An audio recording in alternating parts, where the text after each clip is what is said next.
Mesdames et messieurs, bonjour. Bienvenue dans le grand format de ce dimanche 8 février 2026. L'arrivée de la 10e législature de l'Assemblée nationale au Bénin marque un tournant décisif dans la politique nationale. Cette nouvelle mandature qui va durer 7 ans s'ouvre dans un contexte particulier. Elle succède à la 9e législature marquée par des défis et des réussites diverses et s'installe à 2 mois de la présidentielle.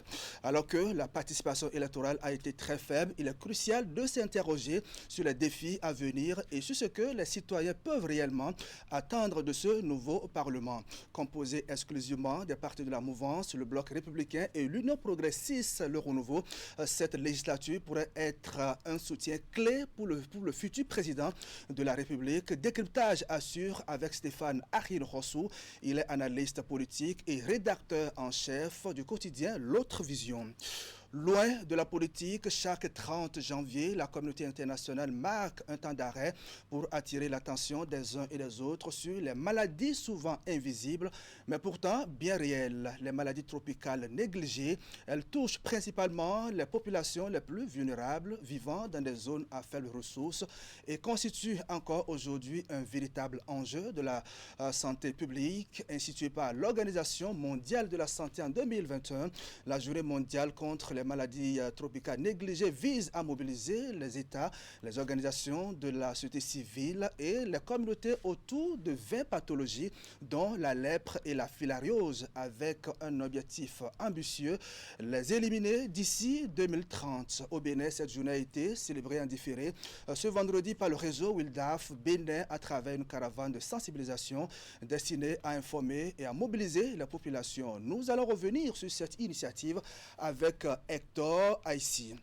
Également au rendez-vous de cette émission, la revue de presse hebdomadaire de Achiong Mokani Achiongbo, sans oublier notre artiste de la semaine en fin d'édition, Stomer B, vient nous parler de son tout nouveau single qui rend hommage à Patrice Talon. Mesdames et messieurs, vous avez raison de nous préférer pour vous informer tous les dimanches quand il sonne 13h au Bénin. Si vous êtes prêts, le grand format, eh bien c'est parti.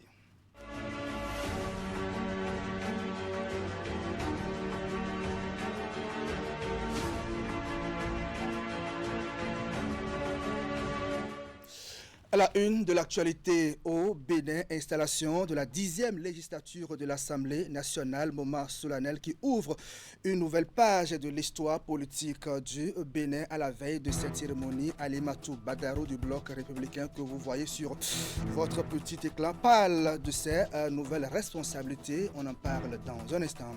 On parlera également de ces militants et sympathisants du parti Les Démocrates des 3e et 4e circonscriptions électorales qui apportent leur soutien à la candidature du duo Romia Douadani et Mariam Talata à la présidentielle d'avril 2026. Soutien rendu public ce samedi à Natitengu. Images et reportages à suivre. Assure également le point de cette descente du ministre de l'Agriculture, de l'Élevage et de la Pêche sur le terrain. Gaston Dossoui et sa délégation sont allés évaluer des réalisations des infrastructures au profit des populations dans le cadre de la mise en œuvre du projet de cohésion sociale des régions du nord du golfe de Guinée.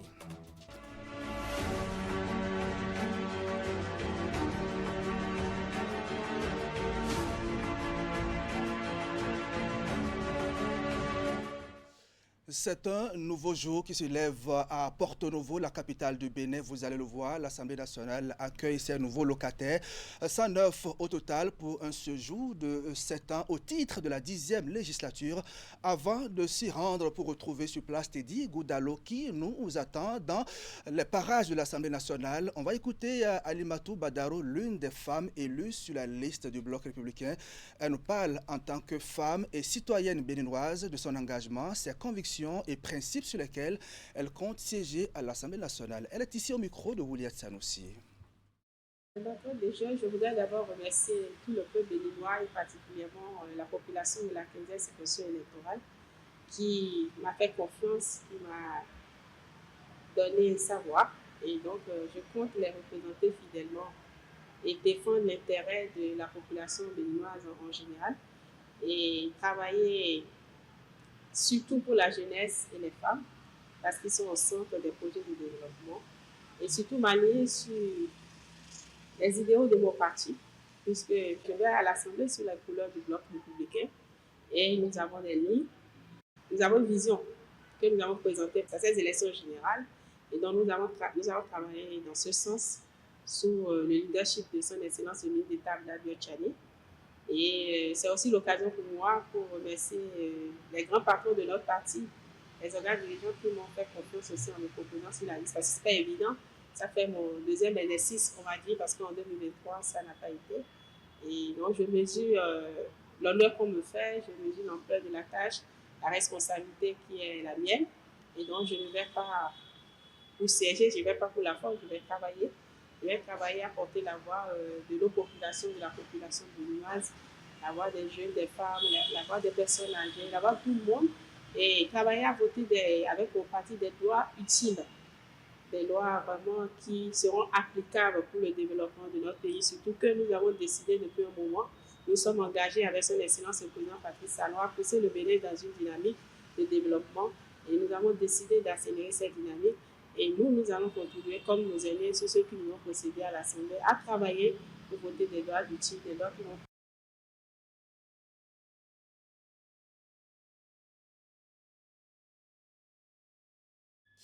Voilà quelques soucis avec cet élément sur lequel nous allons sans doute revenir dans nos prochaines éditions. Direction maintenant Porto Novo où nous attend notre envoyé spécial Teddy Goudalo qui a suivi dans les moindres détails le déroulement de la cérémonie officielle d'installation des nouveaux députés, les députés de la 10e législature. Teddy Goudalo, bonjour. Idrissou Boukari, bien bonjour, bonjour aux téléspectateurs. Alors, Teddy, que peut-on retenir en quelques mots de cette cérémonie d'installation des députés de la 10e législature? Merci beaucoup Idrissou Boukari. Ici même à Porto Novo, les députés de la 10e législature ont officiellement pris fonction ce dimanche 8 février 2026. La séance d'installation est dirigée par le bureau d'âge. Le bureau est présidé par le doyen d'âge, l'honorable Nda Antoine Nda.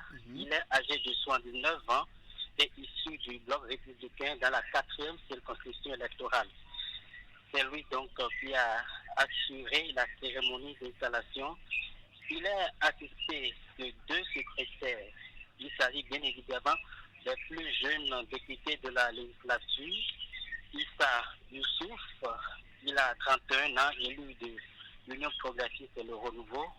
Il nous vient de la première circonscription électorale. Et Farida Zakari Traoré Yakubu, elle vient du bloc républicain et est âgée de 36 ans dans la 8e circonscription électorale. Idrissou, actuellement, la séance est suspendue. Les députés vont bientôt revenir dans la salle. Je vais dire dans 1 ou 2 heures, probablement, de temps pour la poursuite des travaux devant aboutir à la désignation des membres du bureau parlementaire. Oui, sans doute que les tractations donc, ont déjà commencé dans les coulisses, donc au niveau de l'Assemblée nationale. Alors, quelle est l'ambiance qui a prévalu pendant cette cérémonie d'installation? Alors, déjà ce matin, nous avons remarqué la présence sur place des militants de partis politiques, notamment l'Union progressiste et le Renouveau et le Bloc républicain. Il faut dire que l'ambiance est à son comble plutôt. Nous avons aperçu des groupes de musique, des femmes qui qui ont cousu des pailles spéciales, des pailles spéciaux justement pour la circonstance. Pour la cérémonie, voilà. Donc, c'est ce que nous avons remarqué sur le terrain. Nous avons sillonné également les alentours de l'hémicycle, dans le rang des populations. Ils attendent beaucoup de ces élus. Ils espèrent un contrôle efficace de l'action gouvernementale et voilà. Il faut dire ici, tout est au calme pour l'instant et on attend le démarrage des travaux devant aboutir à la désignation des membres du bureau. D'accord, merci à vous Teddy Goudalo pour ces précisions. On va dire bon retour à vous. Merci beaucoup, Idriss Bouka. Oui. Les députés qui ouvrent leur mandat dès ce dimanche 8 février 2026 prennent déjà la mesure donc, de cette mission républicaine. C'est le cas du député Bertin Tameyon, député élu sur la liste Union progressiste Le Renouveau dans la 9e circonscription électorale. Alors que représente cette nouvelle charge pour l'élu parlementaire, c'est la question à laquelle il a répondu. Vous demandez ce que représente pour moi cette nouvelle charge. Oui. C'est une marque de confiance de la population de ma circonscription électorale. Je veux parler de la 9e, composée des communes de Banter, de Gassa et de Savalou, dont je suis d'ailleurs originaire. C'est aussi une responsabilité majeure vis-à-vis de mon pays, le Bénin, et c'est une étape importante de ma vie où je dois plus que jamais être au service de mon pays et de ma communauté. Je peux vous dire que c'est avec une grande émotion que j'aborde cette installation. Mais rassurez-vous, je suis plein de confiance, même si c'est une expérience nouvelle. L'essentiel, c'est que je suis prêt à apprendre afin de servir efficacement avec humilité et détermination. Comme je suis député, il y a le rôle classique, légiférer et contrôler l'action gouvernementale. Donc, je verrai à ces choses-là. Je dois être très actif pour que mon passage, mon séjour à l'hémicycle, au Parlement ne soit pas un séjour vain. Loin de l'Assemblée nationale, on va maintenant à Parakou, c'est la cité des Kobourou. Les citoyens donc, ont également suivi l'installation d'un nouveau député à l'Assemblée nationale de cette 10e législature. Ils ont des attentes diverses. On va écouter quelques-uns rencontrés par nos reporters sur place. Nos attentes, nous attendons beaucoup de choses. Nous attendons beaucoup de choses. Par exemple, ce que dans leur rôle, l'action gouvernementale. L'action gouvernementale nous préoccupe, puisque nous avons constaté que lorsque nous les envoyons de l'autre côté, ils ne font que suivre ce que dit le pouvoir central. Ce n'est pas pour ça qu'on les a envoyés. On les a envoyés pour qu'ils nous défendent. Mais il faut constater que parfois, ils suivent la direction du vent, c'est-à-dire c'est tout ce qui vient du pouvoir central. Ce n'est pas du tout bien. Et l'autre chose, nos députés doivent descendre voir le bas peuple. Le bas peuple, c'est ça. Puisque si vous êtes député, vous n'êtes pas tombé du ciel, c'est le bas peuple qui vous a élu. Donc vous devez de temps en temps descendre, glaner les propos du bas peuple. Donc, et remonter ça au pouvoir central. Vous savez, souvent, lorsque moi je fréquentais, on nous dit que les députés sont là pour contrôler les actions gouvernementales. Mais juste à un niveau donné, j'ai vu qu'il y a un peu de changement. Parce que souvent, ce que nous demandons, ce n'est pas ça qu'on voit. Ils vont là-bas, c'est autre chose qu'ils font. Nous voulons qu'ils vont là-bas pour parler au nom de la population. Quand ils rentrent à Cotonou, c'est comme c'est fini, ils vont tout faire à Cotonou. Or que normalement, c'est nous qui les avons envoyés à l'Assemblée. Ils devaient revenir nous voir pour dire, mais il y a ci, il y a ça, comment on va faire? Et surtout, si un dossier sort, ils doivent venir nous voir et regrouper la population, voir les jeunes, comment on va faire, qu'est-ce que vous voulez? Mais ceux qui sont partis, ce n'est pas rentrer de leur habitude. Ils restent là, ils votent ce qu'ils veulent, et bon, si vous ne voulez pas, ils s'en foutent. Donc c'est ça qu'on ne veut pas. Ce que j'aurais souhaité est que, qu'ils ne disent pas oui à tout ce qu'on leur présente, mais savoir faire le bon choix. Parce qu'il y aurait des choses que nous, les populations, nous aurons voulu, mais eux, ils sont là-bas pour témoigner en notre nom et choisir en notre nom pour que ça soit favorable à nous, pour que ça nous aide à mieux respirer.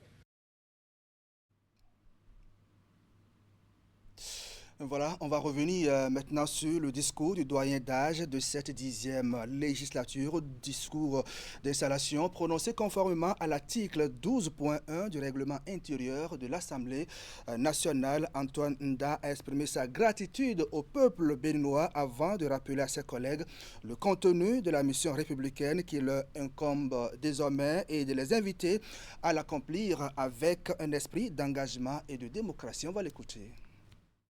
Au-delà de nos sensibilités, de nos appartenances politiques et de nos parcours, nous sommes désormais unis par une responsabilité commune, défendre l'intérêt du peuple, sauvegarder les valeurs de la République et œuvrer par des débats démocratiques et le travail législatif au progrès de notre pays. Chers collègues, l'âge et l'expérience m'autorisent à rappeler que la démocratie n'est jamais acquise définitivement.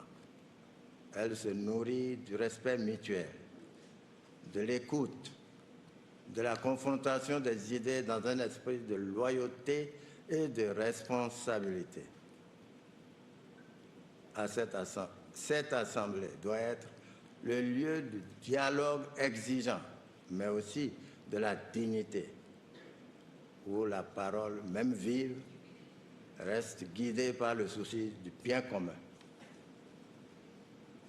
En ce jour marquant le début de notre législature, je forme le vœu que cette législature soit irriguée par un engagement sincère, une présence assidue et un travail rigoureux.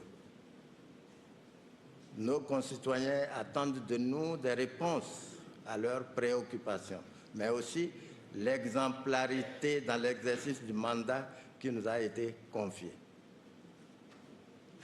À ces fins, et conformément aux dispositions de l'article 12.1 du règlement intérieur qui régit l'institution, je déclare les députés de la 10e législature de l'Assemblée nationale officiellement installés dans leurs fonctions. La suite de cette édition avec cette grosse interrogation, est-ce le déluge au sein du parti de l'ancien président Boni Yayi? Tout porte à le croire et vous allez le voir, les militants et sympathisants du parti, les démocrates des 3e et 4e circonscriptions électorales apportent leur soutien à la candidature du duo Romiad Wadayi Mariam Talata à la présidentielle d'avril prochain. Ils l'ont fait savoir ce samedi à la faveur d'un meeting qu'ils ont organisé à Nati Tengu en présence des militants de Eni Nati 2026, un mouvement porté par Ousmane Batoko, premier soutien de Wadayi dans la région et parrain de l'événement. Les précisions sont avec Alassane Arona. Aux côtés des militants et sympathisants du mouvement Eni Nati 2026, ceux du Parti Les Démocrates des 3e et 4e circonscriptions électorales, mobilisés autour du patriarche Ousmane Batoko. L'objectif de ce rapprochement avec le mouvement conduit par Batoko est sans équivoque. Apporter leur soutien à la candidature du duo Romiad Wadayi Mariam Jimé Talata. Convaincu que la candidature du ministre d'État Romiad Wadayi incarne l'espoir du renouveau démocratique, d'une gouvernance plus juste et d'une meilleure prise en compte des aspirations profondes des populations de l'Atakura et du Bénin tout entier. Apportons notre soutien total, clair et sans équivoque à la candidature du duo Wadayi Talata. Longtemps opposés à la gouvernance du président Patrice Talon, ces militants affichent désormais leur soutien à son dauphin. À leurs yeux, la seule personnalité capable de canaliser leur nouvel élan politique reste le patriarche Ousmane Batoko. Recevant solennellement leur déclaration, ce dernier s'engage à la transmettre à qui de droit. Les premiers opposants de la gouvernance Talon, c'est le LT. Vous êtes venus avec nous. Nous sommes 1 plus 1 égale 2.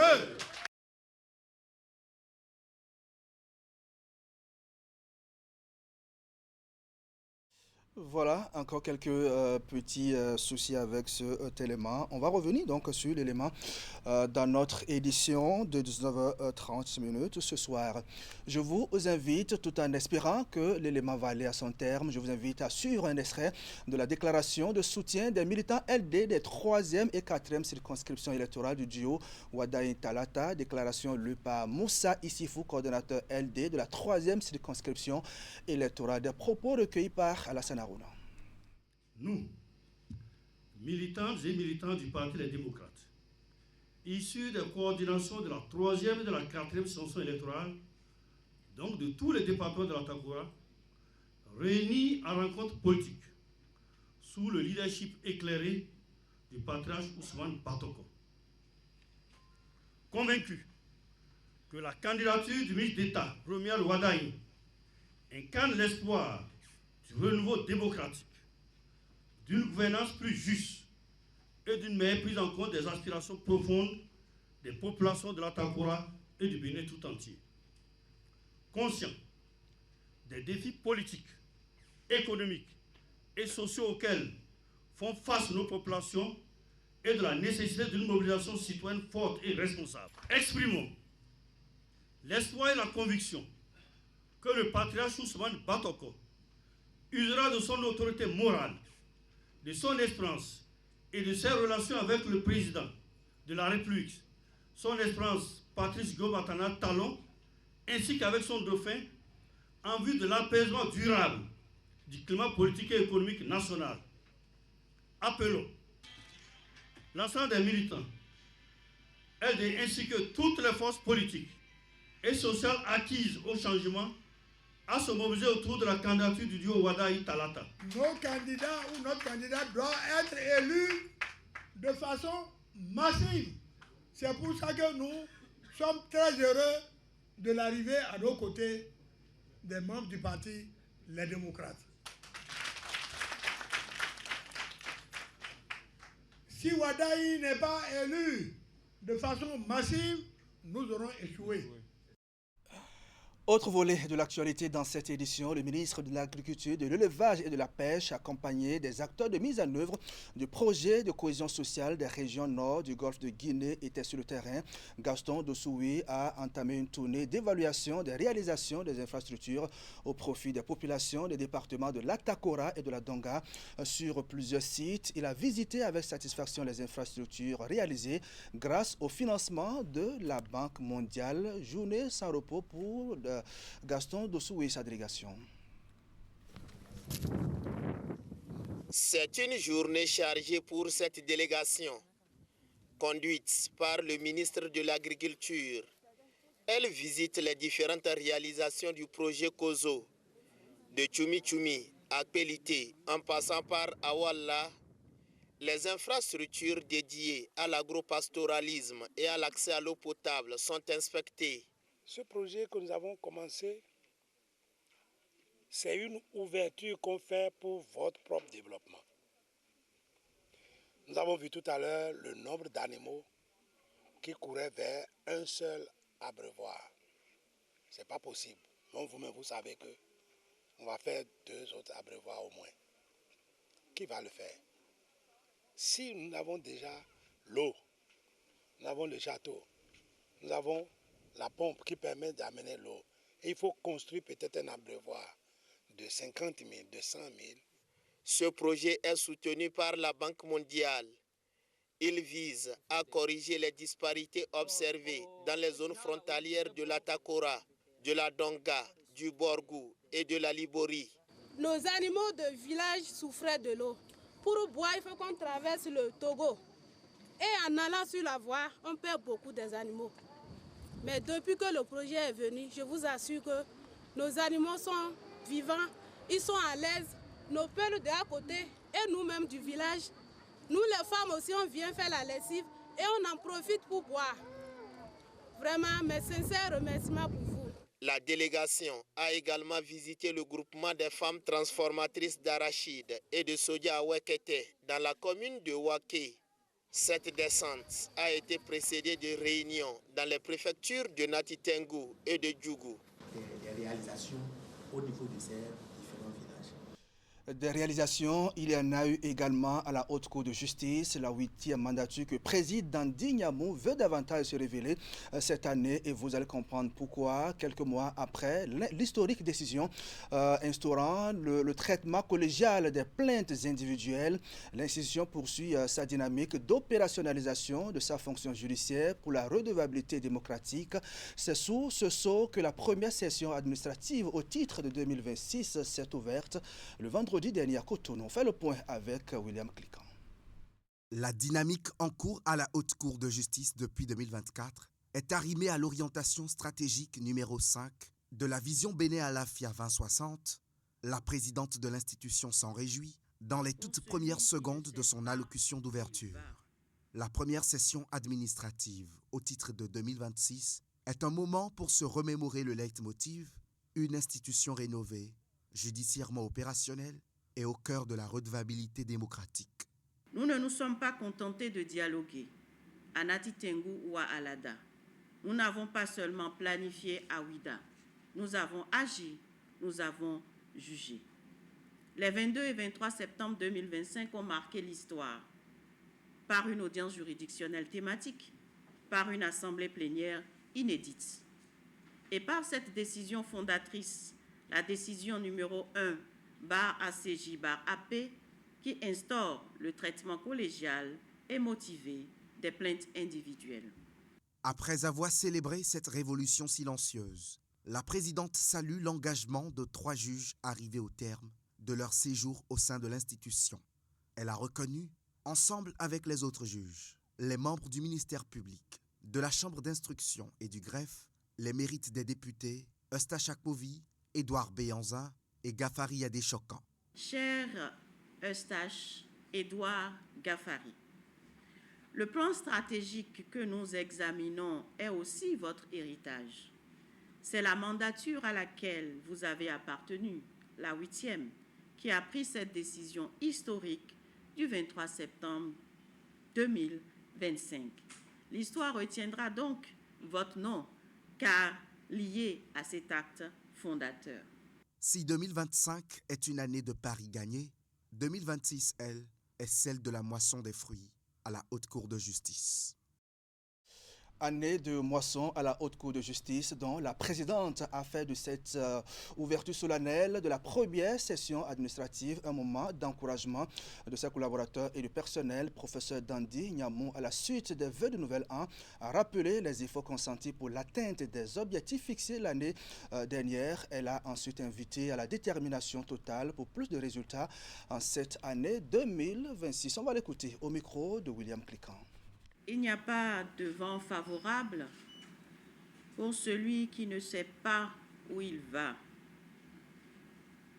Ces mots de Sénèque résonnent avec une force particulière et ce d'autant plus avec le lancement mardi dernier de Bénin à l'Afia 2060, un monde de splendeur. Ces mots rappellent qu'une vision claire n'est pas un luxe, mais une nécessité. Elle est le gouvernail de l'action, la boussole qui donne un sens à chaque effort. Notre cadre stratégique est ce gouvernail, l'expression collective de notre destination. Je vous adresse à vous et à vos familles mes vœux les plus sincères. Que cette année soit celle où nos pas individuels et collectifs porte des fruits durables pour notre institution et pour la République que nous avons l'honneur de servir. L'année 2025 devrait être charnière, l'année de la concrétisation. Et nous avons tenu le pari. Nous l'avons tenu, chers collègues, grâce à votre engagement indéfectible, grâce à votre attachement sans faille à l'état de droit, grâce à une résilience qui a surmonté chaque défi, grâce à votre foi inébranlable en l'avenir de notre institution. Avec vous, les lignes ont bougé. Et je le crois, l'histoire est en marche. Et 2026 en récoltera les premiers fruits. Et c'est précisément pour canaliser cette énergie, pour donner à cette vision toute sa trajectoire, que nous devons nous doter d'une boussole solide. Comme le disait Henry Kissinger, quand on ne sait pas où l'on va, tous les chemins mènent à nulle part. Voilà, mesdames et messieurs, c'était donc le point de l'actualité chez vous. Nous entamons ainsi une autre phase de ce rendez-vous avec la page invitée qui va s'ouvrir dans un court instant. On va commencer à parler de l'édition 2026 de la Journée mondiale de lutte contre les maladies tropicales négligées instituée par l'Organisation mondiale de la santé depuis 2021. Nous ferons le point de la lutte au Bénin avec Hector Aïssi. Il est le surveillant du Centre de diagnostic et de traitement de l'ulcère de Buruli d'Alada. Restez avec nous, on va se retrouver juste après cette courte pause.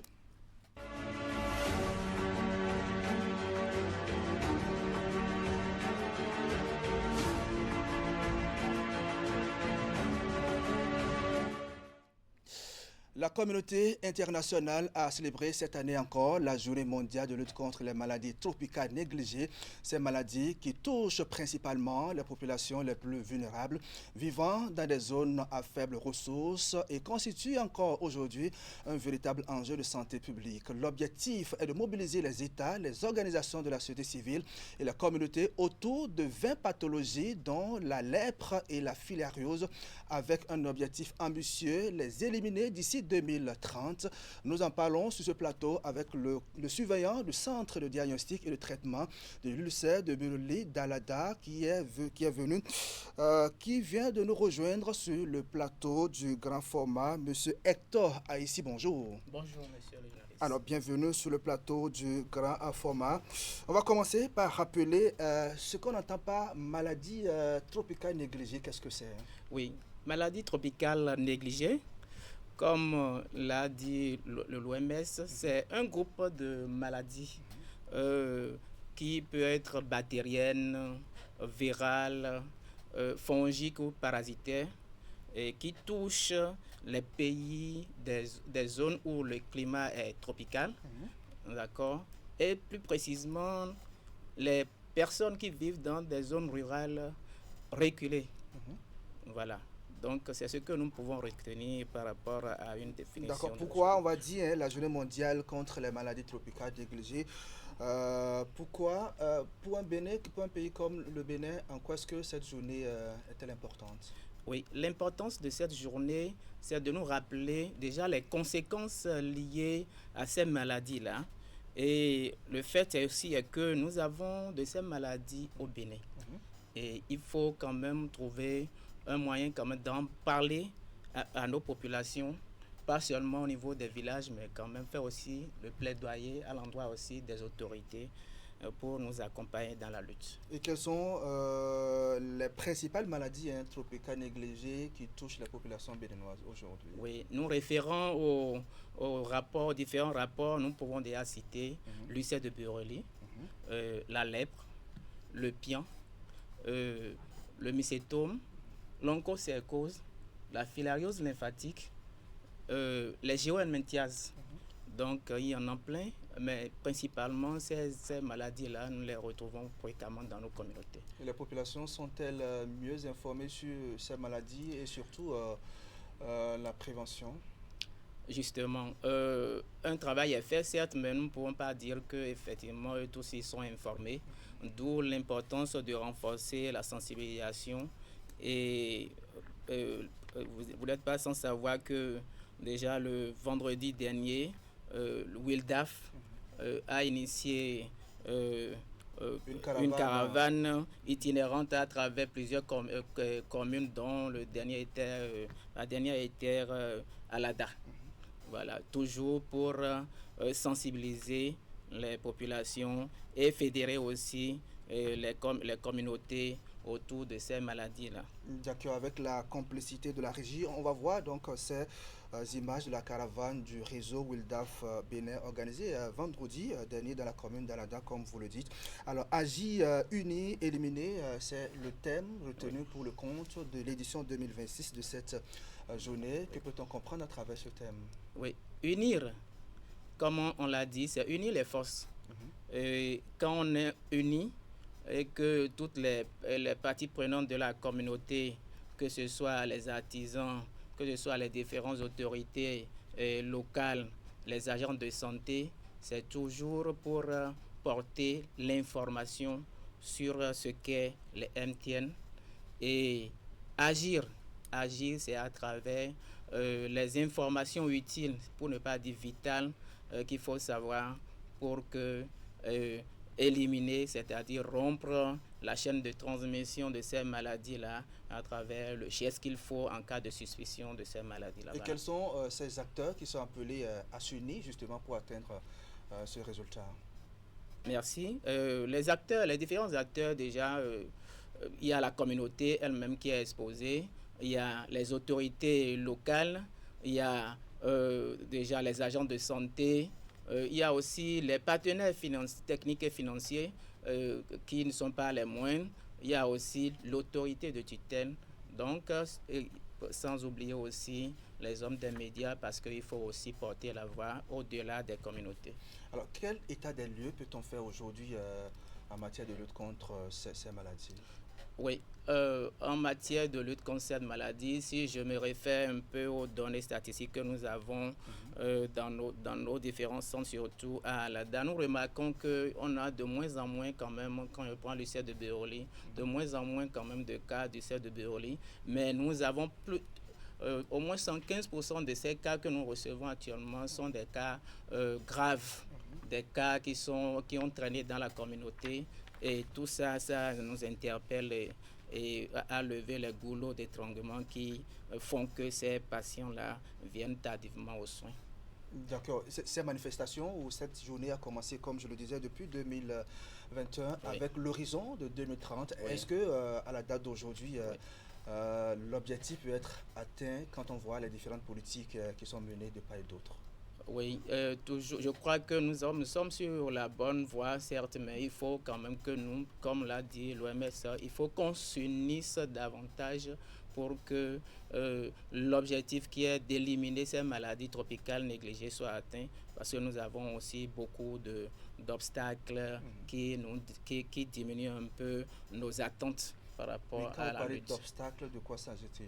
Oui, déjà nous pouvons déjà citer comme obstacle au niveau social, il y a déjà la compréhension de la maladie, c'est que la perception de la maladie, vous allez voir par exemple sur nos pancartes la dernière fois, vous allez lire peut-être MTN sépare une maladie de sorcellerie, c'est pas dû à l'envoûtement, voilà. Donc si on arrive déjà à défaire ces façons quand même de voir les choses, déjà ce serait déjà un pas vers l'atteinte quand même de ces objectifs-là. Alors par rapport à la caravane qui a été organisée, quelle est la cible? Quelle est la catégorie donc de population ciblée par cette activité?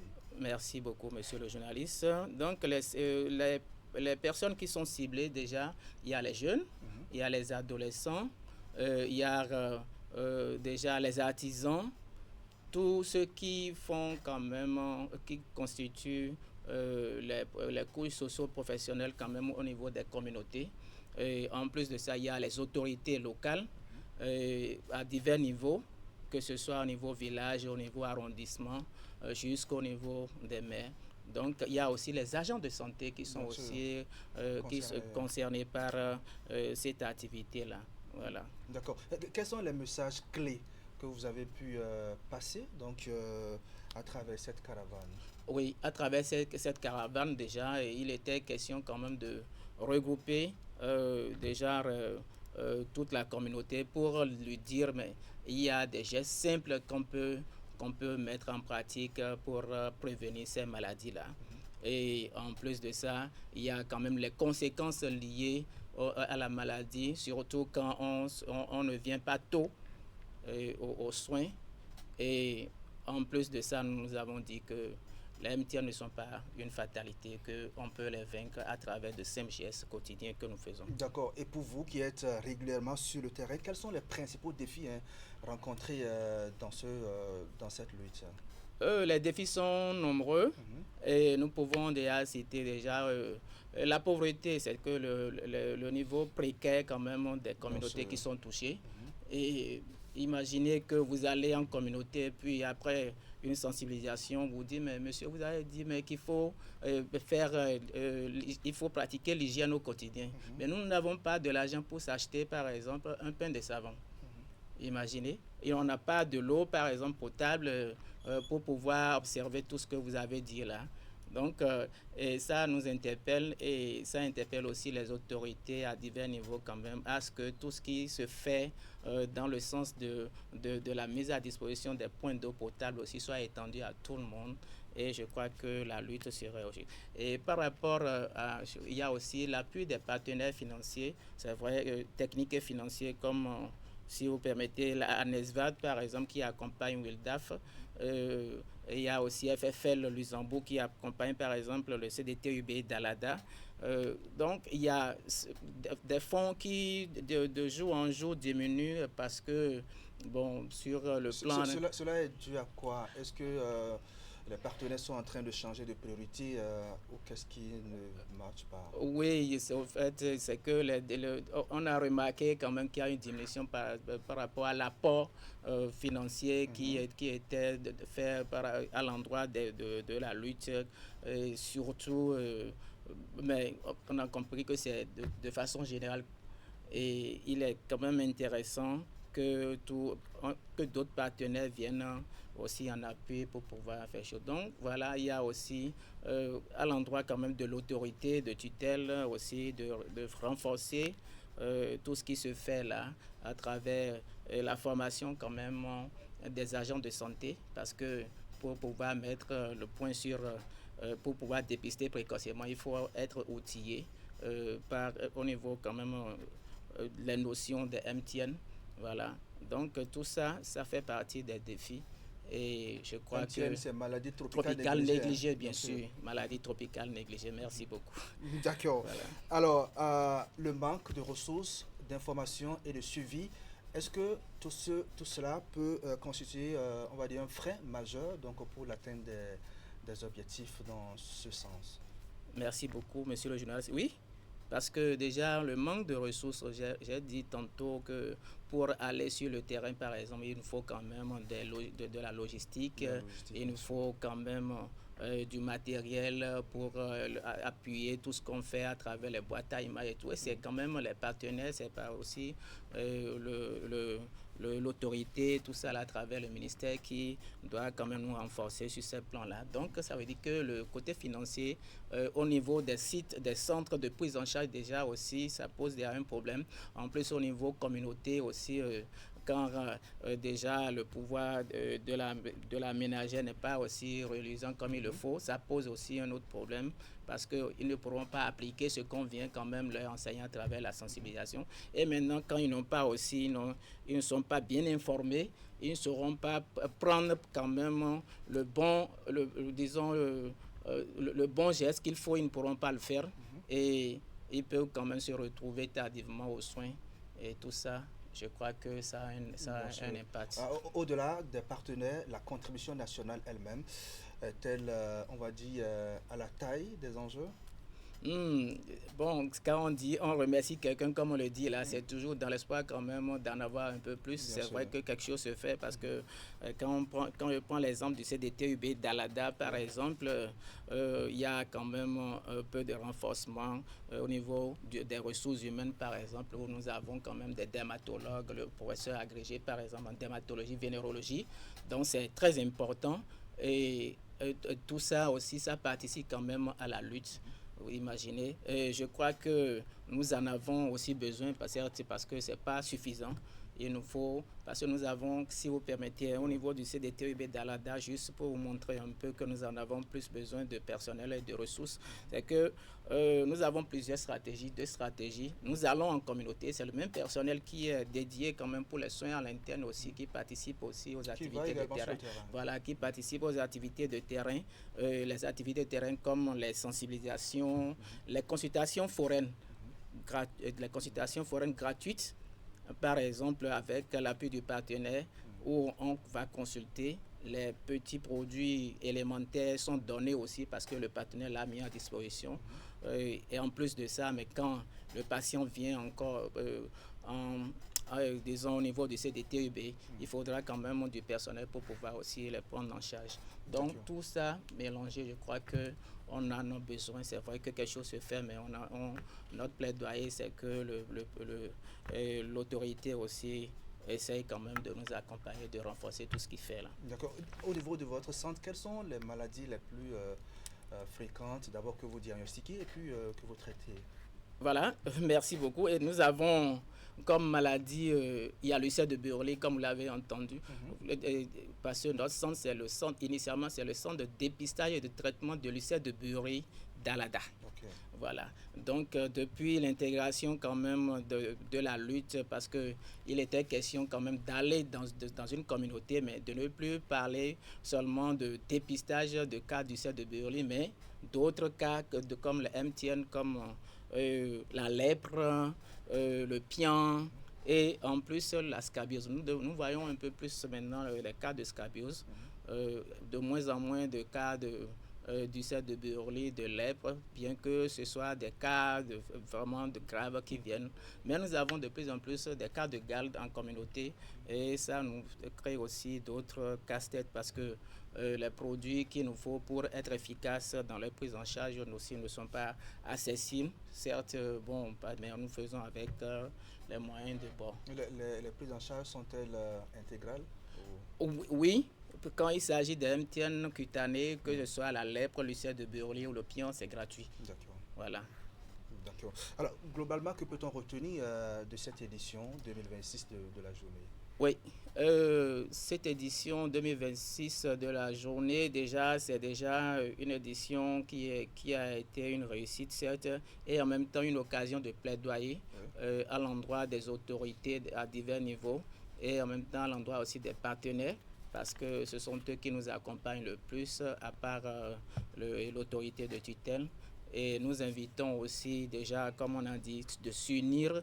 Unir, on a dit, donc ça veut dire que ce soit les médias, que ce soit les agents de santé, tout le monde, nous devons quand même nous regrouper quand même pour pouvoir agir afin quand même de rompre la chaîne de transmission quand même de ces maladies-là. D'accord. On va finir avec votre mot sans doute à l'endroit des populations. Comment faut-il faire pour éviter justement ces maladies?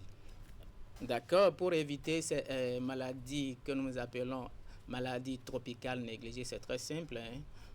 C'est des gestes très simples que nous devons quand même avoir comme déjà l'hygiène des mains, l'hygiène corporelle, l'hygiène vestimentaire, assainir notre environnement, ne pas déféquer à l'air libre, ne pas uriner dans les cours d'eau, ne pas se baigner dans les cours d'eau, voilà, et aussi d'utiliser de l'eau potable. Voilà. Et quand on dit eau potable, ça, on doit se référer aux différentes autorités qui puissent quand même nous accompagner dans la lutte en mettant à disposition des points d'eau potable à la population. D'accord. On va finir avec votre mot à l'endroit peut-être des partenaires et des autorités qui sont appelées à faire encore plus pour appuyer le centre.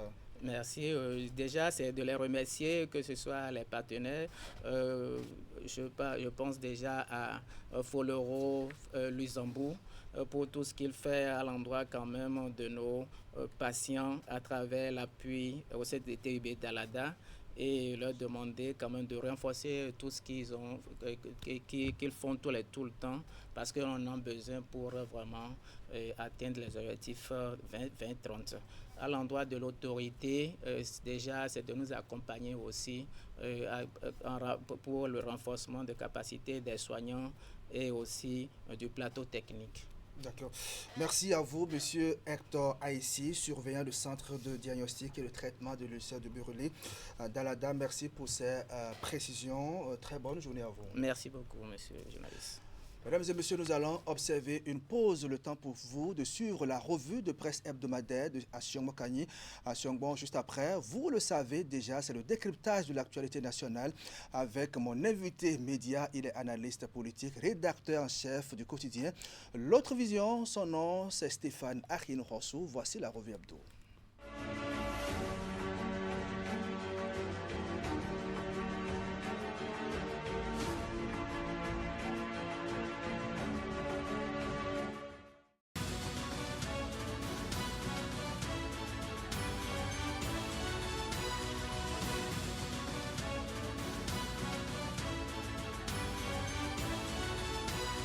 Bonjour à toutes, bonjour à tous. Bienvenue sur la revue de presse hebdomadaire. L'essentiel de l'actualité de la semaine dans cette revue de presse hebdomadaire. Le Bénin s'est officiellement doté d'une vision de développement à long terme intitulée Bénin 2060 à l'AFIA. La nation pointait alors que la vision Bénin 2060 s'inscrit dans une perspective symbolique forte, puisqu'elle conduit le pays vers le centenaire de son indépendance. L'ambition affichée est de bâtir d'ici là un monde de splendeur pour la génération actuelle et celle à venir, fondée sur la paix, la prospérité partagée et la cohésion sociale. Bénin Intelligent dira que dans son discours, le président Patrice Talon a insisté sur la portée structurante de cette démarche. Il a rappelé que la vision Bénin 2060 constitue désormais une boussole commune pour les décennies à venir, soulignant que chaque décision publique prise aujourd'hui engage l'avenir collectif. Fraternité analysait pour écrire que fruit d'un processus prospectif rigoureux, inclusif et participatif, la vision 2060 s'inscrit dans la continuité de Bénin Alafia 2025 tout en intégrant les profondes mutations nationales, régionales et mondiales. Elle repose sur 4 piliers fondamentaux et se décline en 9 orientations stratégiques visant notamment la transformation de l'économie, le renforcement de la résilience nationale, la souveraineté démocratique, l'inclusion sociale, le développement du capital humain et l'aménagement équilibré du territoire. Avec Bénin 2060 à l'AFIA, le pays se dote ainsi d'un référentiel stratégique commun appelé à guider l'action publique et citoyenne pour bâtir un État moderne, souverain, solidaire et résilient face aux défis du XXIe siècle. Pour Matin Libre, la phase décisive de la mise en œuvre s'ouvre ainsi. Info Matin rapportait l'honorable Christophe Haïssi, élu parlementaire, qui a loué le génie bâtisseur du président Patrice Talon et l'ambition d'un pays qui refuse désormais l'improvisation. Pour le député, ce lancement n'est pas qu'une formalité administrative, c'est un acte de souveraineté intellectuelle et politique majeure. Selon lui, la force du président Patrice Talon réside dans sa capacité à concilier l'urgence des réformes actuelles avec les impératifs des générations futures. Et dans le même temps, informait la nation, les principaux acteurs de l'écosystème numérique se sont réunis à Cotonou les jeudis 5 et vendredi 6 février dans le cadre d'un atelier stratégique consacré au développement du secteur du numérique. Ces assises visent l'élaboration de la stratégie numérique du Bénin à l'horizon 2031. De manière spécifique, il est question de définir les axes structurants du développement numérique à moyen terme. Face à ces enjeux, l'ambition affichée est résolument d'aller plus loin. La 10e génération des députés, depuis l'ère du renouveau démocratique, entre en fonction dans une nouvelle configuration institutionnelle. Écrivait vendredi, Fraternité est plus qu'un simple passage de témoins. Cette législature inaugure une rupture profonde dans l'architecture politique et constitutionnelle du pays. La première singularité tient à la durée du mandat parlementaire, longtemps fixé à 4 ans. Le mandat des députés passe désormais à 7 ans. Cette évolution découle de la nouvelle constitution adoptée en novembre 2025 qui aligne la durée du mandat législatif sur celle d'un mandat présidentiel. Un second changement majeur concerne le contrôle de l'activité législative.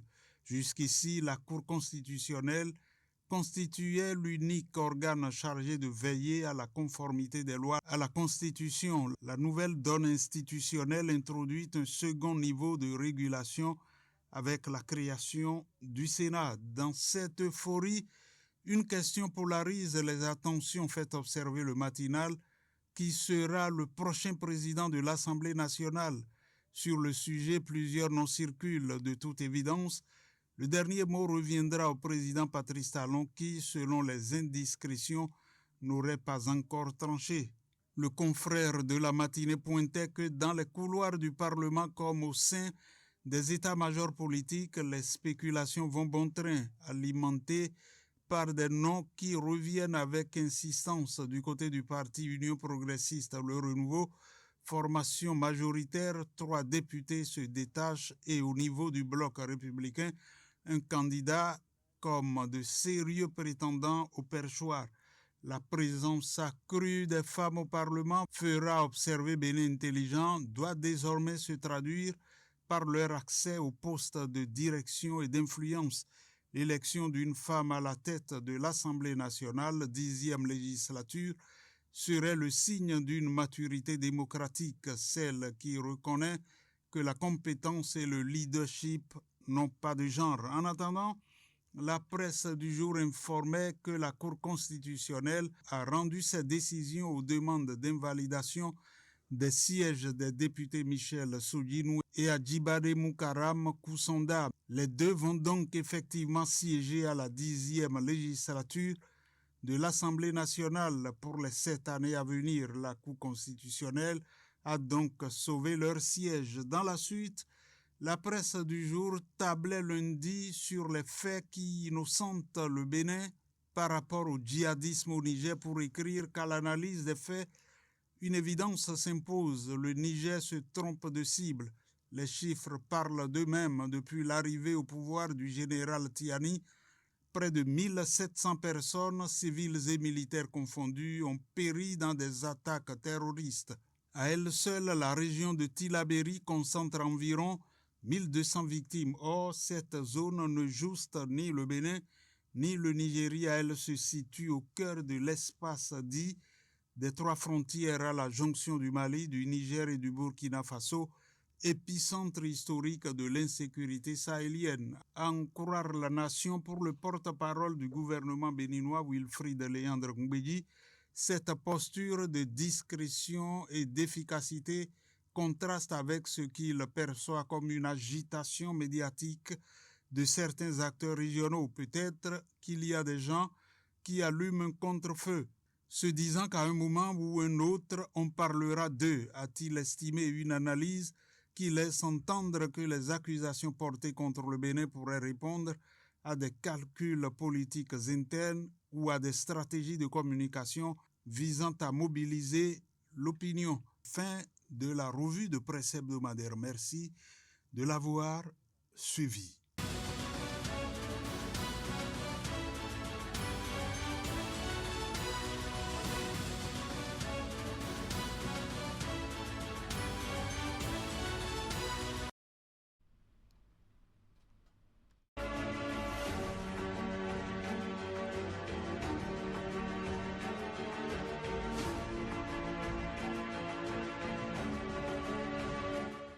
Merci à vous, Assur Kanye Achiangbon, pour cette revue de presse hebdomadaire. Rendez-vous dimanche prochain avec d'autres informations. En plateau pour le tour d'horizon de l'actualité nationale, il est déjà installé. Stéphane Arin Rossou, bonjour.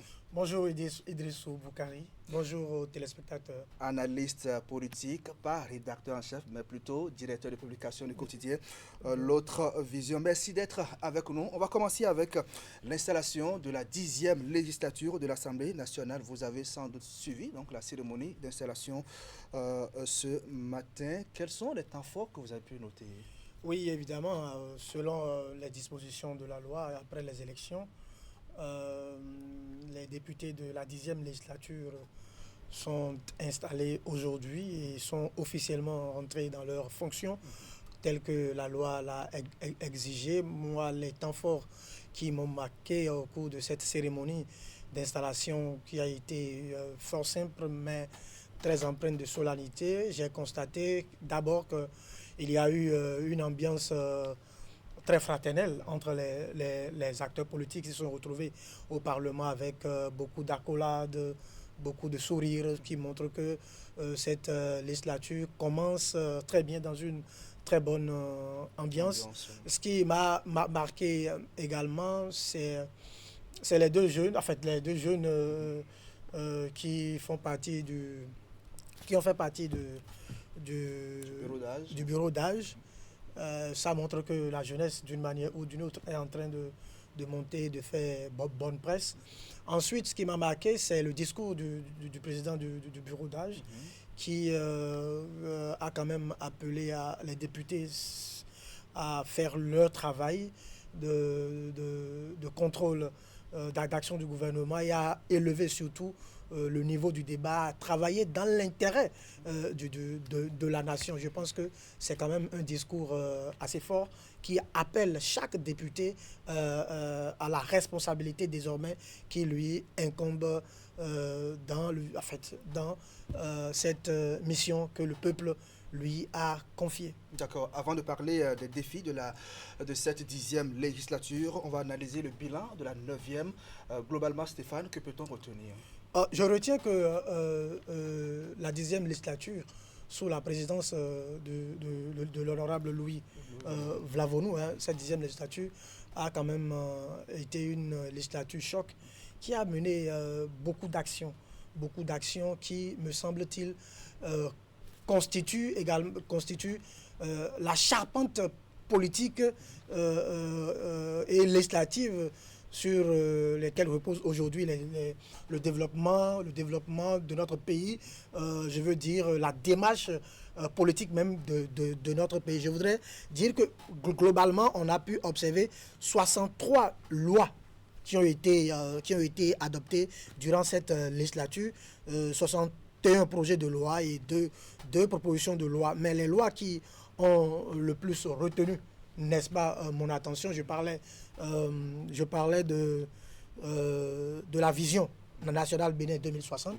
qui constitue quand même une charpente assez essentielle dans le développement de notre pays, la chefferie traditionnelle, le code de procédure pénale, et puis j'en passe. Mais sur le plan politique, voyez-vous, il y a la loi modifiant la Constitution, voyez-vous, il y a, au plan de la réforme constitutionnelle, je veux dire, il y a également l'extension du mandat présidentiel, l'extension du mandat parlementaire et également la création d'un Sénat désormais. Et donc, vous voyez, tout cela me montre que cette législature-là a permis d'ouvrir une nouvelle page, n'est-ce pas, donc, de notre pays, et il faut les féliciter. C'est vrai également que c'est une législature qui a été beaucoup critiquée pour un certain nombre de choses. Les gens peut-être auraient voulu que le code électoral soit révisé, mais malheureusement, ceux qui sont porteurs de cette idée n'ont pas eu gain de cause. C'est peut-être la petite tache noire qu'on peut relever à tout ce qui a été fait. Sinon, globalement, je trouve que ça a été une mandature qui, moi, m'inspire, je veux dire, satisfaction, etc. Il faut féliciter également le président Louis Vlavonou pour les réformes sur le plan administratif, sur le plan même du fonctionnement de l'Assemblée nationale, la conduite des débats, etc. Donc tout ça, ça montre quand même que lui-même, en tant que président, a eu le temps de mûrir dans la conduite des débats au Parlement, etc. Il faut les féliciter. Ils ont quand même accompli leur mission, quoi qu'on dise, il faut les féliciter. Et comment analysez-vous l'impact donc de cette législature sur les réformes politiques? Je pense que cette législature a quand même véritablement impacté la vie politique de notre pays parce que, voyez-vous, quand on prend, je veux dire, le fonctionnement même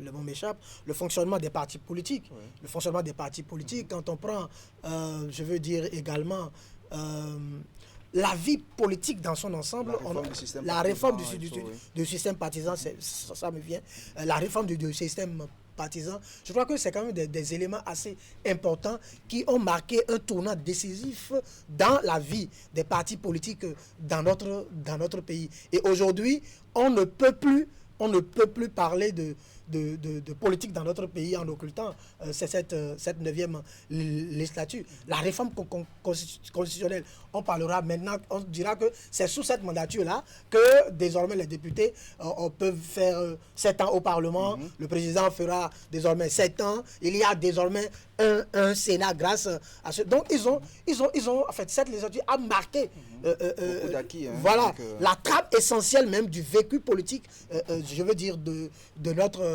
notre pays. D'accord. On va parler maintenant de la 10e législature. En quoi diffère-t-elle de la 9e, selon vous, Stéphane? Oui, d'abord, c'est 2 ou 3 éléments. Le premier élément, il diffère parce que cette législature diffère de la 9e parce que les autres ont fait 3 ans, eux, ils feront désormais 7 ans. 7 ans, c'est pas peu, c'est beaucoup de choses.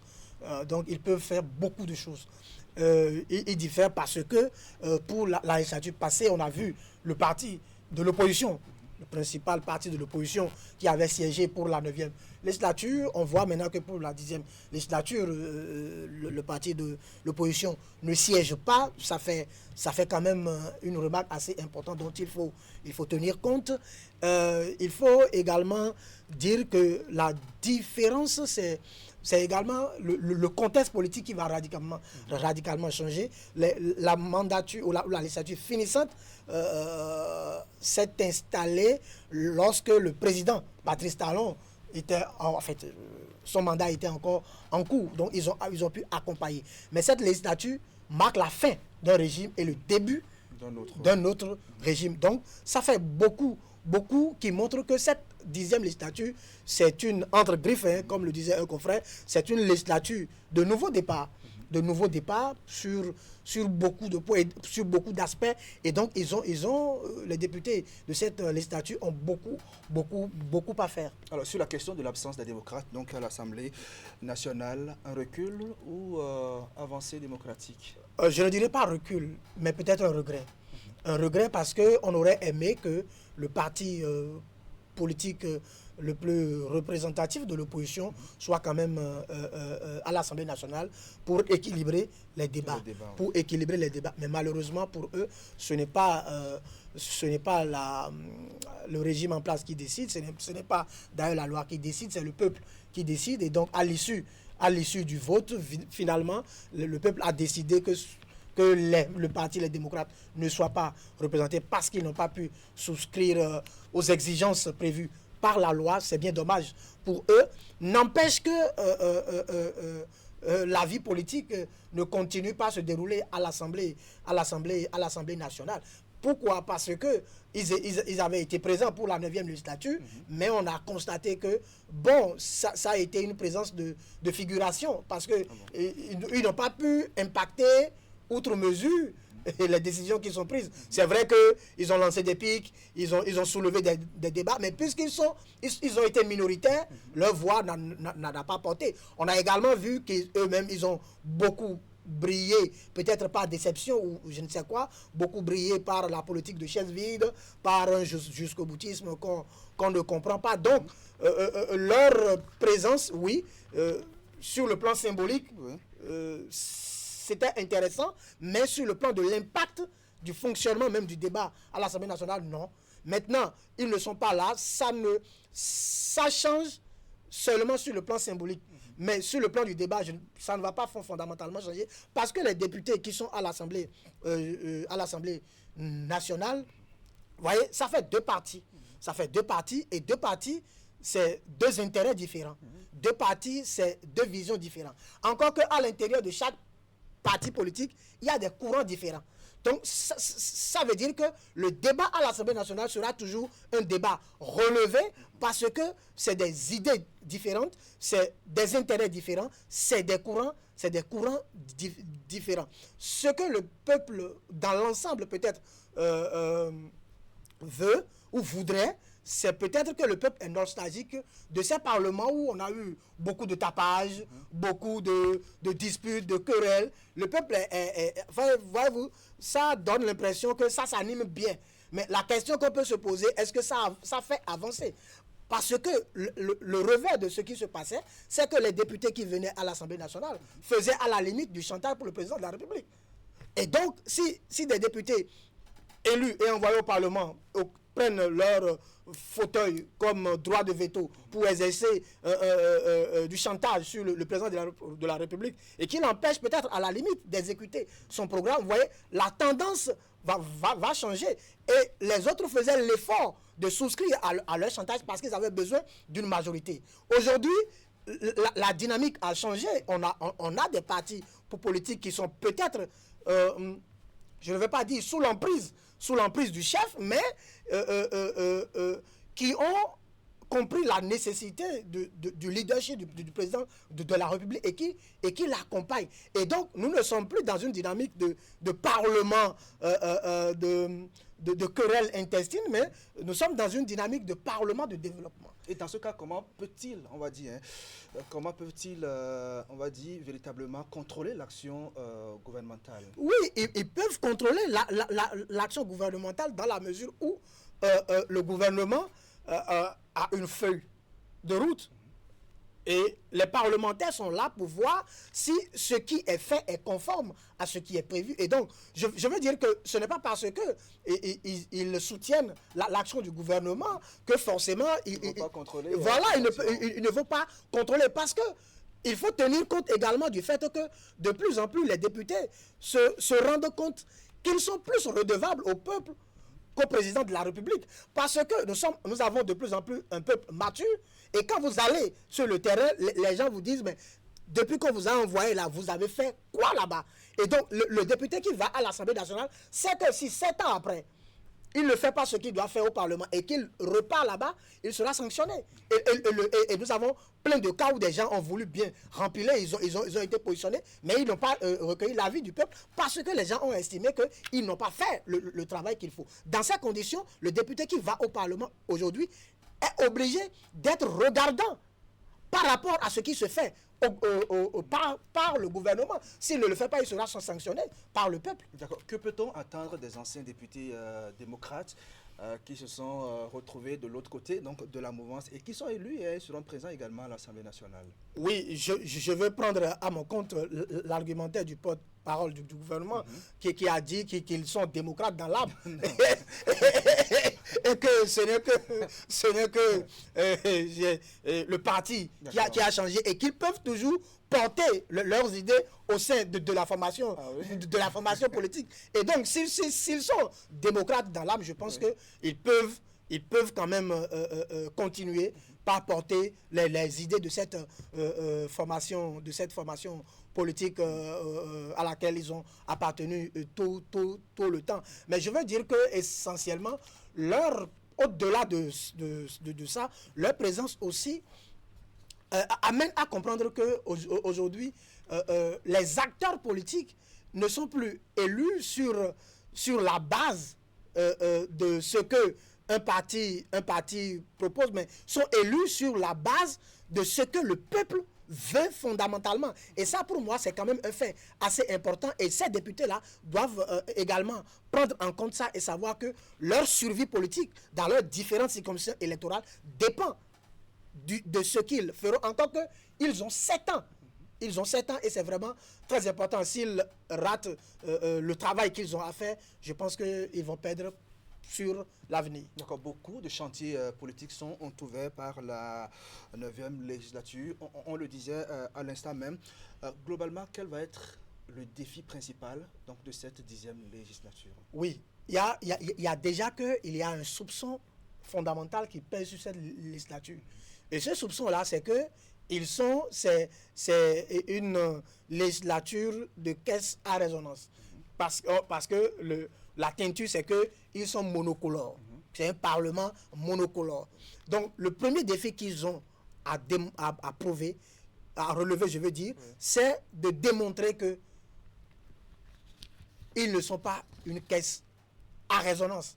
Et qu'ils sont capables de débats objectifs, ils sont capables d'élever le niveau du débat, ils sont capables de faire le travail de manière à prouver on peut être issu d'une même famille et ne pas défendre les mêmes idées et ne pas défendre les mêmes valeurs. Ça, c'est le premier défi fondamental que je pense que ce Parlement doit relever. Ensuite, je pense également que ce Parlement doit pouvoir être un Parlement un Parlement de développement. Un Parlement de développement parce que je disais que c'est une législature de jonction entre un ancien régime et un nouveau qui finit par s'installer. Et donc, la dynamique politique va forcément évoluer. Parce que si le président, sauf cataclysme de dernière minute, je ne prédis pas, mais sur la base des faits, le prochain président, pour moi, j'estime que c'est Romuald Wadayi, sauf cataclysme électoral ou politique. On n'est pas encore allé aux élections. Non, mais je pense, les faits, les chiffres aux dernières élections sont annonciateurs pour ma part de ce qui va se passer. Ce qui va se passer. Je peux être contredit par les faits après, mais je mets sur moi le courage de le dire. Et donc, si le futur président s'installe, voyez, ça va être une nouvelle une nouvelle dynamique. Et cette dynamique-là va donc obliger les députés à voter des lois dans le sens de faire aboutir les grands chantiers de développement et non s'investir sur des chantiers politiques qui véritablement ne sont que dans l'intérêt des politiciens, parce que les gens font souvent l'erreur de confondre les intérêts des formations politiques aux préoccupations essentielles du peuple. Alors, après l'installation d'un nouveau député, il y a sans doute des tractations qui sont en cours dans les coulisses. Qui pour prendre le perchoir? Oui, qui pour prendre le perchoir? Je pense que c'est quand même une question. C'est vrai que nous ne sommes pas initiés au couvent pour vraiment savoir, mais on peut essayer d'entrevoir les différents cas de figure. Oui. Les différents cas de figure. Il faut dire que pour cette législature, nous avons 4 têtes de pont.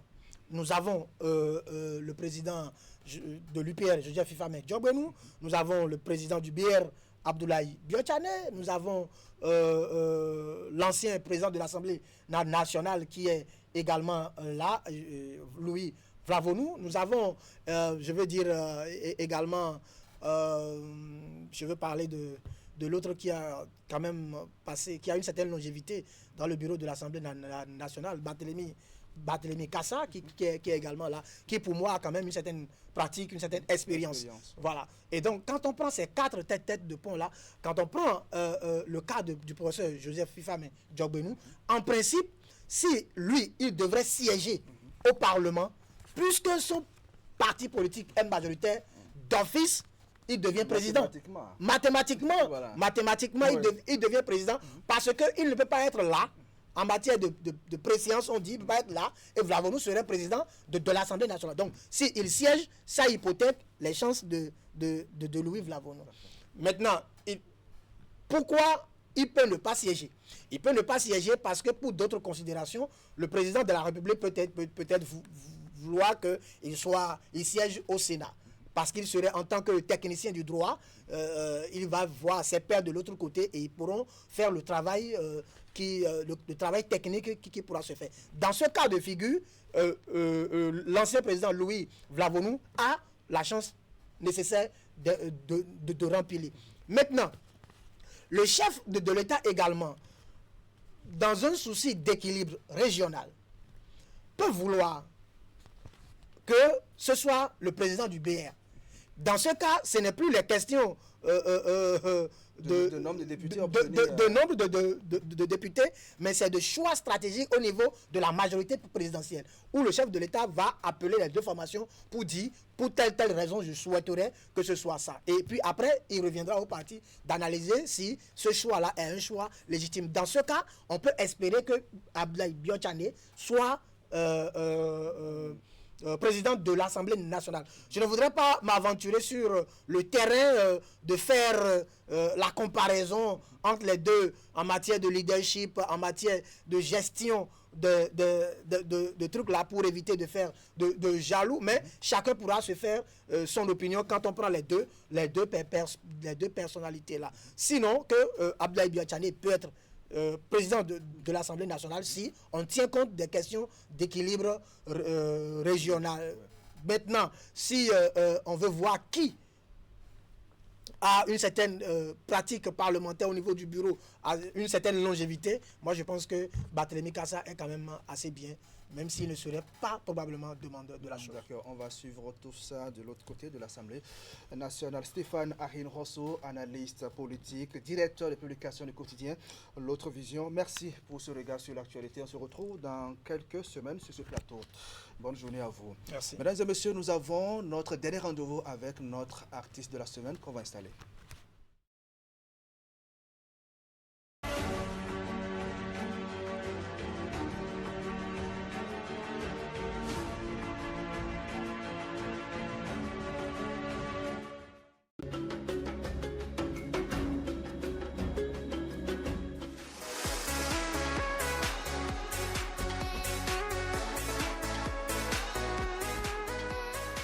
Votre émission de divertissement démarre désormais. Sachez que nous allons prendre ensemble ce rendez-vous mercredi, jeudi et vendredi à partir de 12h sur les antennes de Canal 3 Bénin, mi-journée. Et puis nous allons nous amuser, histoire de commencer la deuxième partie de la journée en pleine beauté. Donc ne ratez pas ces rendez-vous.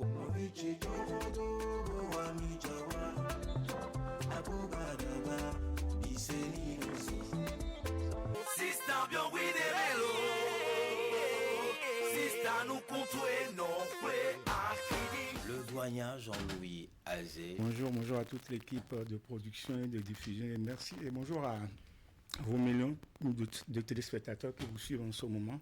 Alors, Naye Podito, aujourd'hui pour vous, quand on parle de culture, c'est quoi?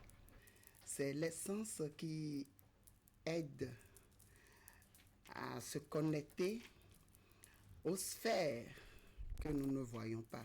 Simplement que c'est Bandito. On se donne rendez-vous mercredi prochain avec beaucoup de chaleur. Portez-vous bien, au revoir.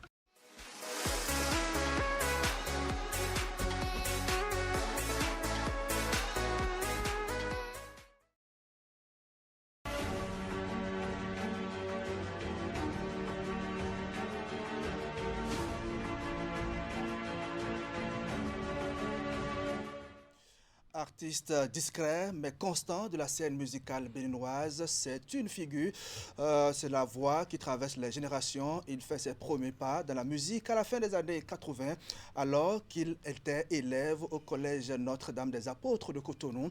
Très tôt, bercé par les sonorités grâce à une mère choriste, il nourrit une ambition profonde pour la musique avec à l'époque le rêve de devenir batteur. Évoluant dans la road music, il construit une carrière marquée par des choix artistiques assumés, des chansons qui parlent d'amour, de la vie, des valeurs et des conseils, loin des thèmes sexuels.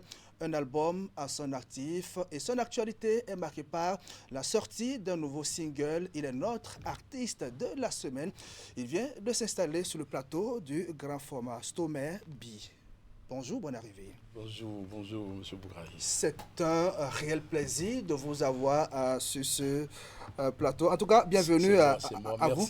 Merci, M. Bougrahi. D'accord. Alors, comment la musique est-elle entrée dans votre vie alors que vous étiez encore élève? Oui, la musique est entrée dans ma vie parce que j'étais élève batteur. Je jouais de la batterie au collège Notre-Dame. Et en son temps, les Gilles Loequet partaient, nous on venait. Donc c'est de là que la musique est venue en moi par la batterie. Là on était dans les années 1985, 87, oui, c'est ça. D'accord. Alors vous aviez comme rêve de devenir batteur. Oui. Batteur. Oui. Comment le c'est rêve de là. Personne ne m'a appris à jouer la batterie. Oui. Je rêve d'être devenu un batteur.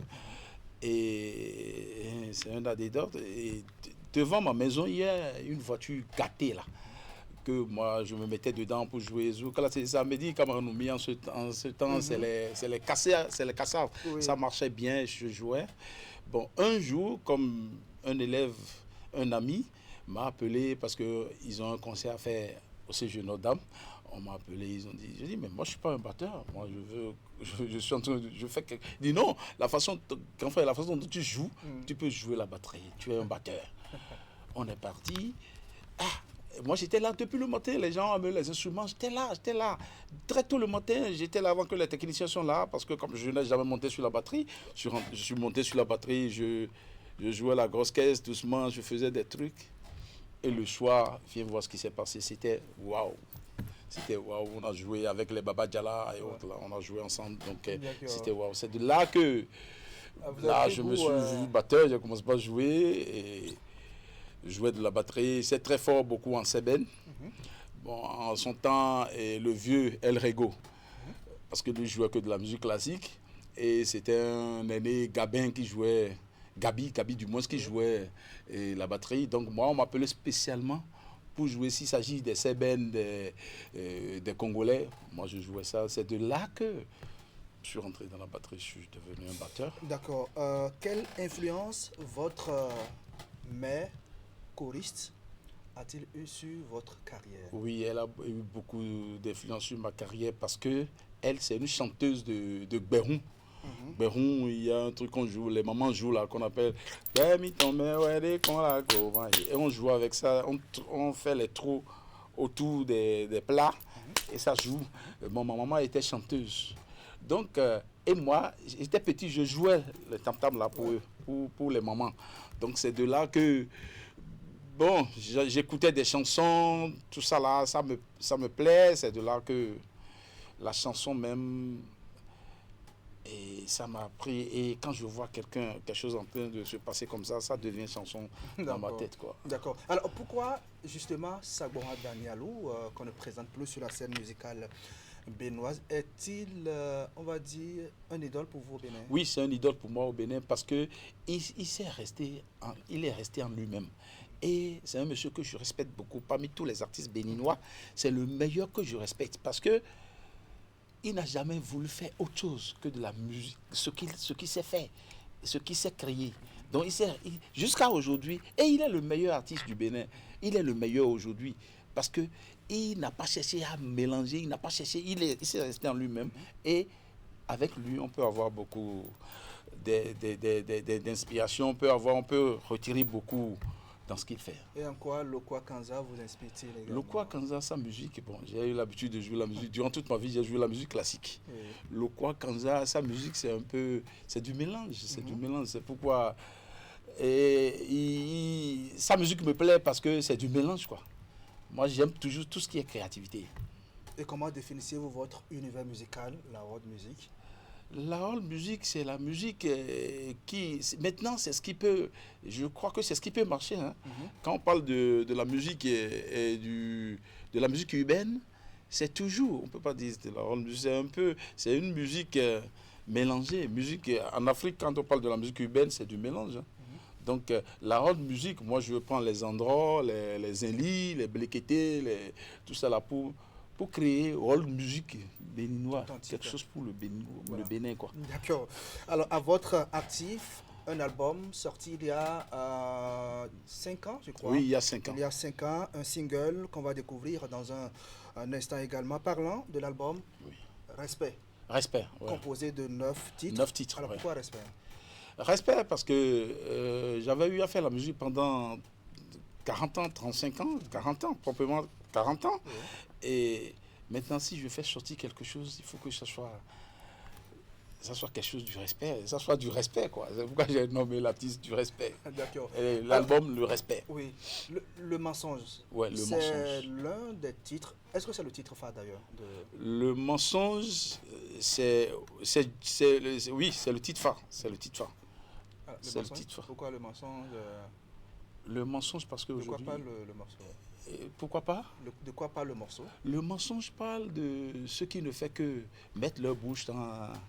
Ils te voient avec quelqu'un, même si c'est avec ta soeur, oui. Et il te voit maintenant avec ta soeur, il va croire que bon, c'est une copine. Il ira dire comment que... Ah, j'ai vu Omer avec telle copine, peut-être c'est ta soeur.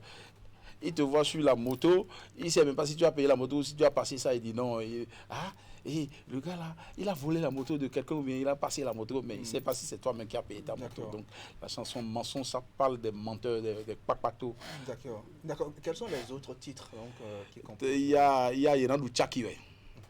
Yenandou Tchakiwe, là, ça parle des jaloux, toujours des jaloux, parce que ça dit samedi sans en nous il est sous sora ou d'agbéréo quand vous oubliez boy mi c'est trop lo mon pricola boy de hona ye ba urmi boba chokoto deji. Bon, ça parle de bon, j'ai une fille, je suis dans une maison, j'ai ma copine qui vient, je fais ma vie et ceux qui ont loué avec moi là, ils sont jaloux parce qu'ils voient que c'est moi seul qui je prends ma femme, on s'habille bien, ça parle de il y en a du chat qui parle toujours des jaloux, des aigris. D'accord. Est-ce que vous vous inspirez de votre vécu, de votre expérience pour chanter? Parce que vous parlez souvent de l'amour, vous parlez de la vie, vous donnez des conseils et tout. Est-ce qu'il vous arrive de vous inspirer de votre entourage donc, pour chanter? Je mélange mon entourage à ce qui se passe aussi avec les autres, à ce que je vois passer avec les autres aussi. Moi, il y a beaucoup de choses qui s'est passé sur moi, que je mets dans mes chansons. Et il y a des trucs que je vois, que je mets aussi dans mes chansons. D'accord. Cet album a-t-il connu du succès, comme vous l'auriez peut-être souhaité? Oui, l'album, pour vous dire la vérité, je n'ai même pas encore commencé vraiment la promotion de l'album. D'accord. Parce que l'album a été fait, mais c'est resté là. J'ai mis ça là. Parce qu'aujourd'hui, c'est difficile. On ne vend plus des albums. On ne vend plus les albums. Et les chansons, quand ça se joue, ça se dénature. Donc, je n'ai même pas encore commencé la promotion de mon album. D'accord. Les thèmes qui sont liés au sexe, la dépravation, ne sont pas sur votre... Non, c'est pas parce que moi, avec mon âge, je ne peux pas chanter, je ne peux pas parler de... Qu'est-ce que mon enfant va me dire si tu chantes moi, j'appelle ça des conneries. Bon, qu'est-ce que mon enfant va me dire? Alors, votre carrière a connu des hauts, des bas, des bons, des mauvais moments et tout. En quelques mots, qu'est-ce qu'on peut retenir? Oui, dans la vie, ça a été toujours comme ça. Hein. Si tu fais quelque chose, tu auras des hauts et des bas. Moi, j'ai eu des hauts, j'ai eu des bas. Bon, si je ne commence pas à discuter de tout ça là ici maintenant, ça va être non. Merci. D'accord. Vous avez, je le disais, signé un nouveau single il y a quelques jours. Le morceau est déjà en promo. Ouais. Le morceau est en promo. On va suivre une séquence donc de ce morceau et on revient pour la suite de notre Merci.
Voilà donc pour cette séquence du morceau Akonka, donc signé Stomé B, notre artiste de la semaine qui est avec nous sur le plateau du grand format. Alors, Akonka, c'est quoi? Akonka veut dire brave. Quand on te dit que tu es Akonka, tu es un brave homme, tu es un garçon rail quoi, tu es un garçon acier, tu es un garçon sécataire. On ne sait même pas, les adjectifs manquent pour qualifier. Et quelqu'un qui a Akonka là, c'est le suprême. Et puis la danse c'est du Zéli. Oui, Zéli mélangé avec... Mélangé comme j'avais joué durant toute ma vie. J'ai joué que de la musique classique, du jazz, du blues, du slam, tout ce qu'il faut, tout ce qui est musique classique. Donc les objets ont déjà fait. Moi là, dans la chanson là, j'ai eu à composer ça pour les objets. Les trésors qui sont revenus au Bénin. Parce qu'un jour, j'ai ouvert ma télé, j'ai vu, ils sont en train de ramener les trucs au palais, les gens sont en train de danser. J'ai dit, mais ça c'est beau ça. Parce que moi, mon boulot, je suis un artiste plasticien, peintre plasticien, plus musicien. Et j'ai vu, j'ai dit, mais ça c'est pas possible, ça c'est bien ça, c'est beau ça. Et c'est là où que la chanson m'est venue, mais tant que les objets sont devenus déjà métis, ils ont déjà fait près de 150 ans en Europe, dans climatiseur, qu'est-ce que tu peux composer? Quel rythme tu peux donner où l'Américain peut danser, le Français peut danser, et les Béninois aussi vont danser? Je vois que, bon, Shuffle Blues, ça peut aller, parce que ça peut aller avec le Zéli. J'ai mélangé les deux, j'ai mis du Zéli et du Shuffle Blues. Donc, pour que le Béninois, en sachant que les objets viennent d'Abomey, donc je dois mettre les deux rythmes là, c'est du Zéli et du Shuffle Blues, c'est ça qui fait le rythme pour satisfaire. Et dans ce morceau, vous rendez hommage à un homme, le chef de l'État Patrice Talon. Pourquoi? Oui, parce que j'aime ce qui est beau. D'abord, je suis un artiste plasticien. Et ça là, les gens ne savent pas. Si on ramène les trucs comme ça, des trucs que les gens ont pris, moi j'ai dit voler dans ma chanson, mais les trucs que les gens ont pris depuis près de 150 ans, si un président, alors que d'autres présidents ont réclamé, j'étais enfant, les gens ont dit, les Mobutu, les gens ont réclamé, ils n'ont pas. Mais moi, mon président Konka a ramené ça, vraiment, c'est normal. Maintenant, et la chanson, vous m'avez posé la question sur qu'est-ce que j'ai oublié la question. Non, la question à laquelle vous étiez en train de répondre, c'est pourquoi l'hommage rendu au chef de l'État à travers ce morceau? Parce que est-ce que c'est une chanson politique? Non, c'est pas une chanson politique. Les amis m'ont posé la question, d'autres ont dit c'est politique. Ma chanson peut jouer autant de périodes d'élection et après les élections parce que ça parle. Je suis en train de louer un homme, parce que son excellence Patrice Talon Guillaume Athanase a été un homme. Il était homme comme moi avant de devenir président de la République. Il est comme Benzin, il est comme les Kaba, il est comme les Bioguera, il est comme nos héros. C'est un héros. Donc moi je suis en train de louer quelqu'un. C'est pas la chanson là spécialement, c'est pas politique. C'est louer un homme. D'accord. Et puis quand on jette un coup d'œil sur vos projets, on y voit un album en préparation avec des collaborations qui sont également en vue. On va commencer donc avec l'album qui porte le titre Vodun Days. Oui, l'album que je fais sortir maintenant, c'est déjà presque fini parce que je veux discuter avec d'autres artistes pour faire une collaboration avec eux. C'est pourquoi j'attends. Vodun Days parce que... Alors, vous avez mis le premier, on va dire, au frigo, le deuxième est en préparation. Comment assurer la promo des deux albums? Oui, maintenant quand deuxième album là sera prêt, je vais mélanger les deux. D'accord. Vodun Days, pourquoi? Vodun Days parce qu'aujourd'hui, on ne peut rien dire sans Vodun. Parce que carte d'Afrique même, ça ressemble à un Vodun. Ah bon? D'abord, notre carte d'Afrique même. Donc tout Africain est Vodun. Vodun Days parce qu'il faut faire la promotion aussi de Vodun. On a l'habitude de faire la promotion de Jésus, de Dieu, tout et tout. Donc on doit faire la promotion de notre culture aussi. C'est notre culture. Vodun, c'est notre culture, c'est notre identité. Donc on doit faire sa promotion. Vodun Days, vous allez écouter les Blekété, l'album qui va venir maintenant, qui est presque fini. Vous allez écouter du Blekété en rock, du Zandro en swing, du Sakpatarum tout ce que vous voulez en classique. Donc tout est déjà, je ne vais pas livrer ma où en êtes-vous par rapport à la préparation de cette album? Oui, c'est presque fini, mais ça reste un peu de touche, ça reste de voir la collaboration avec d'autres artistes, voir ce qu'ils ont avant que je... Ça va être un album de combien de titres? Et ça doit être un album de 10 titres. Ça a 10 titres qui est là-dessus. D'accord. Votre rêve aussi, c'est de créer une musique urbaine. Donc, à la béninoise. Comment y arriver? Je dois arriver parce que si je prends le Sapata, j'ai des frères qui ont parlé de Adja Piano. Oui, Adja Piano, j'apprécie. Mais Adja Piano, c'est un ethnie. Adja, c'est Adja. Moi, je vais faire, sur mon album, il y a une chanson Adja Piano. Adja là, c'est du Sapata. Tu vas trouver Sapata chez les Adja, chez les gens d'Abomey, chez les Portoviens, chez les Yoruba, chez tout le monde. Bon, si je peux mettre les samples de leur musique, c'est du mélange, ça dépend de la façon dont ça soit mélangé, quoi. D'accord. On va finir l'entretien. Est-ce que vous pouvez nous chanter quelque chose? Oui, chez nous on ne dit pas à un chanteur de chanter, il ne va pas chanter, c'est faux ça. D'accord, qu'est-ce que vous voulez reprendre? Je vous ferai donner quelque chose. En exclusivité ou une reprise? En exclusivité, non, je ne vais pas vendre, mais je vais chanter une chanson que vous n'avez pas. D'accord, allez-y. Samedi sans en avoir no pwegbe pibo yok povio avoro mi karoraton. Nyene suku sora uda gbetio nkan ozumble mbo mi sebo trolo. Boy mo prikole boy do khora. Ye ba unmi boba chokoto deji. A unmi boba chokoto deji bo zankaku dimbo gbeduru lebe. Fitewe pobo nyema ichi. Plasma djenwe nyewa dijon. Pluri djenwe nyewa dijon. Mino berwe kakabo sankaleku sankaku dimbo mi jakpo monji mi kunkana kpondo mi tone obo gwan pomo lewele ni dugbe po yena du chaki dugbe po yena mo po davile ni dugbe po yena du cha navi chele ni dugbe po yena mo po. Ça veut dire quoi? Ça veut dire les gens vivaient seulement, les aigris ont tant pis pour les jaloux quoi. Tant pis pour les jaloux, d'accord. C'est ça. Alors, Stomé, Bi, en direct sur le plateau du grand format, c'était notre artiste de la semaine. Merci d'être passé par ici. C'est un plaisir de vous recevoir par ici. C'est moi, je vous remercie beaucoup. Merci et grand format, merci pour ce que vous êtes en train de faire. Parce que ça, c'est ça qui fait la promotion des artistes. Parce que les artistes n'ont plus haut canon, ils n'ont plus rien, ils n'ont plus... Aujourd'hui, c'est pas vous, c'est vous. C'est vous-même, c'est vous qui êtes en train de faire les artistes. Et je vous remercie pour tout ce que vous êtes en train de faire pour les artistes, mes frères, moi, tout le monde, les frères artistes, tout le monde, ce que vous êtes en train de faire, que Dieu vous le rende au centuple. Merci à vous. En tout cas, c'est un plaisir de vous recevoir sur ce plateau. Et nous attendons impatiemment la sortie de cet album. Voodoo Days. Il n'y a pas de problème, il n'y a pas de problème. Ça va sortir bientôt. Très bonne journée à vous. Merci. Mesdames et messieurs, c'est ici que s'arrête l'aventure grand format de ce dimanche 8 février 2026. Merci à vous qui nous suivez depuis Arouanti-Commun, c'est à Porto-Novo. Merci de votre fidélité au programme de 43 Bénin. On va se retrouver dimanche prochain pour vous servir avec le même plaisir. Au revoir.